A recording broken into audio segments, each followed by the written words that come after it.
এমন একটি কথা শেয়ার করছি আপনাদের সাথে, এমন একটি বিষয় শেয়ার করছি, এটি শুনলে আপনি নিজেও একজন মুসলিম হিসেবে এই যে প্রান্তেই হন আপনি এবং যে বিশ্বাসেরই হন, যে আকিদারই হন, যদি আপনি মুসলিম হন, ১ম পরিচয় যদি আপনার মুসলিম হয়ে থাকে, আপনি গর্ববোধ করবেন। আজকে দেখুন, আমি তো গত কদিন যাবৎ ইরানের যুদ্ধ নিয়ে সবকিছুই আপনাদেরকে শেয়ার করছি, কি হচ্ছে না হচ্ছে। কিন্তু কিছু, কিছু বিষয় আছে, মনে দাগ কেটে যায় এবং কিছু, কিছু বিষয় আছে যে আ আপনাকে আ একাই আপনার চোখে পানি নিয়ে আসবে, অশ্রু নিয়ে আসবে। দেখুন, মাতৃভূমির টান এবং ধর্মীয় আদর্শ এবং জাতিগত আদর্শ কতটা বলীয়ান, কতটা মহান, এটি আমরা আসলে দেখার মতো সে সৌভাগ্য আমাদের হয়নি। কারণ আ আমরা মুসলিম জাতি ঠিকই, আমাদের বাংলাদেশের আমরা সবাই মুসলিম এবং খুবই পরিপক্ক মুসলিম, খুবই বিশ্বাসী আমরা। কিন্তু আমরা কি আদৌ এই আদর্শের কারণে নিজের জীবনকে উৎসর্গ করবার জন্য সেরকম প্রস্তুত রয়েছি? আমার মনে হয় না। আছে, কেউ আছে। কিন্তু পুরো একটি জাতি শুধুমাত্র আদর্শের কারণে জীবনকে উৎসর্গ করবে হাসিমুখে, এমন খুব কমই আছে। ইরানিদের মধ্যে যা দেখলাম গত কদিন যাবৎ, আসলেই আমি গর্ববোধ করি আমি একজন মুসলিম এখন। কারণ ইরানিরা দেখিয়ে গেছে যে মুসলিম হওয়ার শুধুমাত্র মুখেই বা মুসলিম পরিচয়ে মুসলিম হওয়া নয়, আদর্শ এবং নিজের কিছু কর্তব্য পালনের ক্ষেত্রে যে শপথবদ্ধ এবং এর জন্য যে জীবনকে বিলিয়ে দিয়েও এই শপথকে রক্ষা করার আ সুযোগ মানে করা বা নেওয়া উচিত বা সুযোগ নিলে পরে এটি আদর্শরই প্রতি ব্রত হিসেবে দেখার সুযোগ রয়েছে। এটি ইরানিরা দেখিয়ে গেছে। আমি আজকে একটি বিষয় আপনাদেরকে শেয়ার করতে চাই যে, আমি পড়ছিলাম লারিজানি, যিনি নিরাপত্তা আ সিকিউরিটি কাউন্সিলের নিরাপত্তা পরিষদের প্রধান, জাতীয় নিরাপত্তা পরিষদের প্রধান। তাকে হত্যা করা হয়েছে। আমি আজকে একটু আগেও আপনাদেরকে আরেকটা ভিডিওতে বলেছি অন্যান্য বিষয় নিয়ে। কিন্তু এই ভিডিওটি বানিয়েছি যে লারিজানি মৃত্যুর আগে একটি আহ্বান করে গেছেন পুরো মুসলিম বিশ্বকে, মুসলিম জাতিকে। তিনি বলে গেছেন, তিনি সেখানে অন্য কোনো শিয়া সুন্নি কিছু লেখেননি।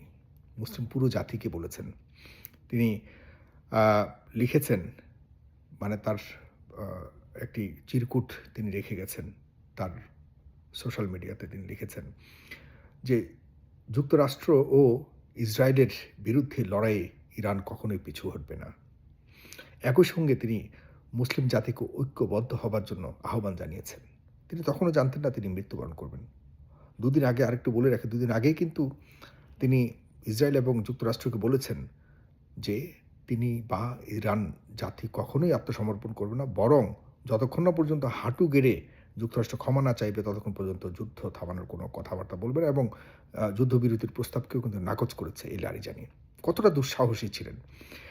আ এরপর তিনি কি লিখেছেন? এরপর তিনি লিখেছেন, কতটা দুঃখের সঙ্গে লিখেছেন দেখুন। একটু মন দিয়ে শুনুন। কয়েকটি ব্যতিক্রম ছাড়া অধিকাংশ মুসলিম দেশ আমাদের বিরুদ্ধে পরিচালিত বিশ্বাসঘাতকের আগ্রাসনের সময় ইরানকে কখনো সমর্থন করেনি। কয়েকটি ব্যতিক্রম ছাড়া। ব্যতিক্রম আছে না? আছে তো, হেজবুল্লাহ আছে, হামাস আছে, হুতি আছে। তারা তো ইরানিদের পক্ষে লড়াই করছে। আর তো কেউ না। আর কেউ লড়াই করছে না। অথচ এরা তো বিচ্ছিন্ন কিছু আধা সশস্ত্র বাহিনী বা সশস্ত্র গ্রুপ। এরা কোনো পূর্ণাঙ্গ সশস্ত্র গ্রুপ না। কিন্তু তারা আ সহযোগিতা করেছে ইরানকে। অন্যদিকে তিনি আরেকটি গুরুত্বপূর্ণ কথা লিখেছেন দেখেন। আমরা কেউ মানে প্র্যাকটিসিং মুসলিম হই বা না হই, কিন্তু এই পরিচয়টা আমাদের রয়েছে এবং এখানে বিপরীতে কারা যুদ্ধ করছে আমাদের বিপরীতে? বিপরীতে যুদ্ধ করছে আমাদের এই ধর্মকে ধ্বংস করবার জন্য, ধর্মের অনুসারীদেরকে ধ্বংস করবার জন্য। আপনি প্র্যাকটিসিং হন, আপনি কয় রাকাত নামাজ পড়েন, ডাজন্ট ম্যাটার। আপনি আল্লাহকে কতটা বিশ্বাস করেন কোনো ব্যাপার না। আপনার নাম কি সেটা কোনো ব্যাপার না। আপনার মুসলিম পরিচয় আপনার আছে সামাজিকভাবে, রাষ্ট্রীয়ভাবে, এটাই আপনার বড় ধরনের অন্যায় বলুন আর বড় ধরনের আপনাকে টার্গেট করবার সবচেয়ে বড় উপাদান এখন এটাই। সুতরাং এটাকে রক্ষার বিপরীতে এটাকে রক্ষা করতে হবে আপনাকে। আর বিপরীতে যারা করছে তারা হলো অন্য ধর্মের। তারাও ধর্মে বিশ্বাসী হয়েই আপনার উপরে তাদের ধর্মের কারণে আপনাকে মারার জন্য, আপনি মুসলিম, আপনাকে মারার জন্য তারা সকল পরিকল্পনা করছে। সেখানে তারা কোনোভাবেই তাদের মধ্যে বিভিন্ন ধরনের সেক্ট ভাগ আছে, কে কোন বিশ্বাসী এগুলি হিসেব করছে না। তারা এদিকেও হিসাব করছে না মুসলিমদের মধ্যে কে কোন বিশ্বাসী। তারা মুসলিম পরিচয়টা আছে, ব্যাস মেরে ফেলো। এই আ একটি পদ্ধতি নিয়ে তারা এখন মুসলিম যত দেশ আছে মধ্যপ্রাচ্যে বিশেষ করে তাদের সবাইকে টার্গেট করে। তিনি বলেছেন, কেউ যদি হে মুসলিমরা বলে আহ্বান জানায়, কেউ যদি হে মুসলিমরা বলে আহ্বান জানায়, আর যদি মুসলিমরা সাড়া না দেয়, তবে সে কি মুসলিম? আহা! দেখুন এর চেয়ে বড় কথা হতে পারে? যখন আমরা বলবো কেউ বা কেউ সাড়া দেবে, হে মুসলিমরা। দেখুন মক্কা শরীফে, পবিত্র মক্কা শরীফে আমার একবার যাওয়ার সুযোগ হয়েছিল। সেখানে আমি অনেক কিছু বলি না, ব্যক্তিগত অনেক কিছু বলতে চাইও না আমার সেখানে যখন মক্কা শরীফের কাবা, পবিত্র কাবা ঘর তাওয়াফ করা হয়, কে কোন বিশ্বাসের কোনো কেউ জিজ্ঞাসা করে না। সবাই এই নিয়ম মাফিক তাওয়াফ করছে।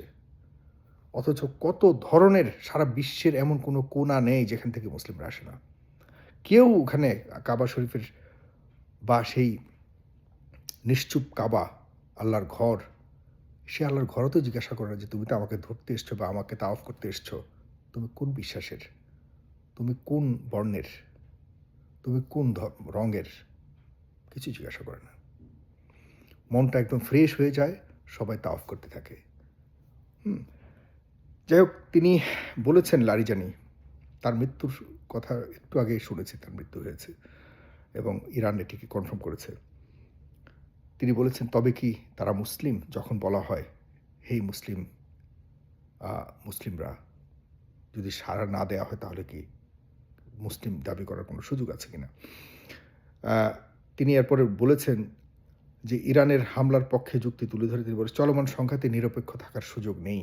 আপনারা যারা দেখছেন তারা নিরপেক্ষ থাকার সুযোগ নেই। মুসলিম দেশগুলির কথা বলেছে। তার ভাষায় তিনি জিজ্ঞাসা করেছেন, আপনারা তাহলে কোন পক্ষের? আপনারা কি মুসলিম পক্ষের নাকি অন্য কোনো পক্ষের? তিনি বলেছেন, ইরান প্রতিবেশী দেশগুলোর উপর আধিপত্য প্রতিষ্ঠা করতে চায় না। মুসলিম বিশ্বের ঐক্য যদি বাস্তবায়িত হয়, তিনি বলেছেন, আধিপত্য আমরা বাস্তবায়ন করতে চাই না। আমরা আশপাশের যে উপসাগরীয় ছোট এগুলোর উপর কোনোভাবে কখনোই আধিপত্যবাদ আমরা প্রতিষ্ঠা করতে চাই না। তবে মুসলিম বিশ্ব যদি ঐক্য বাস্তবায়িত হয়, দেখেন কত চমৎকার যে কথাটি আমি সবসময় বলেছি, তবে তার সব রাষ্ট্রের নিরাপত্তা, অগ্রগতি ও স্বাধীনতা নিশ্চিত করতে সক্ষম। এর চেয়ে বড় কিছু হতে পারে বলুন? লারিজানি মৃত্যুর আগে বলেছেন, দুঃসাহসী মানুষটি যে সত্যিকার অর্থে যে মুসলিমদের ঐক্য প্রতিষ্ঠিত হয়, তাহলে সবগুলি দেশের নিরাপত্তা, অগ্রগতি, অর্থনীতি যেটাকে বলে, আর স্বাধীনতা নিশ্চিত করতে সক্ষম মুসলিমরা। এরপরে আর কি থাকতে পারে বলুন? তিনি ইসলামী বিপ্লবের আদর্শকে সারা জীবন সমুন্নত রেখেছে এবং এই অবস্থাতে তিনি মৃত্যু পর্যন্ত সংগ্রাম করে গেছেন এই ব্যক্তি। সবাই এরকম, ওদের সব ব্যক্তিগত জীবন অমায়িক। যাই হোক, আমরা অনেকভাবেই বিশ্লেষণ করবার চেষ্টা করছি।